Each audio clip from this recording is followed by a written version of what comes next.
धनवान सेठ अपनी पत्नी को घमंड से बोलता है, सुनो, इस शहर में मेरी इज्जत मेरे धन दौलत की वजह से है और लोग तुम्हें भी इज्जत मेरे नाम के पीछे देते हैं, तुम्हारी कोई अलग से पहचान नहीं है।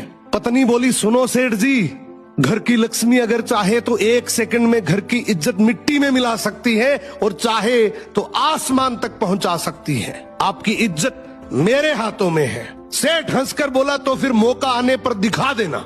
अब शाम को सेठ के घर एक महफिल जमी।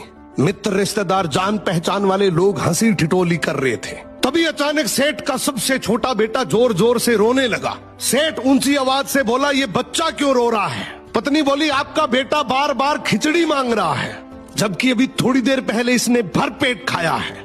घर में बाकी लोगों का भी तो सोचना है, सब कुछ इसे ही कैसे दे दूं? ये सुनते ही महफिल में सन्नाटा छा गया। लोग आपस में बात करने लगे कि इतना बड़ा सेठ और घर में खिचड़ी का झगड़ा। सेठ का चेहरा लाल पड़ गया, उसकी इज्जत वहीं धूल में मिल गई। रात को सेठ अपनी पत्नी के पास गया और बोला, ठीक है, मान गया, आज तुमने मेरी इज्जत सबके सामने गिरा दी, अब इसे वापस लाकर दिखाओ। पत्नी बोली, मेरे लिए तो ये चुटकियों का खेल है, बस एक काम करना, उन सबको कल फिर से बुलाओ। अगले दिन फिर से महफिल जमी। हंसी मजाक चल ही रही थी कि बच्चा फिर से रो पड़ा। सेठ बोला, अब क्या हुआ? पत्नी बोली, फिर वही खिचड़ी की जिद। इस बार सेठ मुस्कुराकर बोला, तो फिर खिचड़ी लाकर दो, मैं अपने बेटे को हाथ से खिलाऊंगा और साथ में सभी मेहमानों को भी खिचड़ी परोस दो।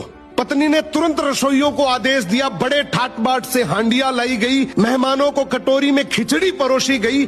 लेकिन वो साधारण खिचड़ी नहीं थी, उसमें केसर की खुशबू, बादाम, काजू, पिस्ता, किशमिश और घी की महक।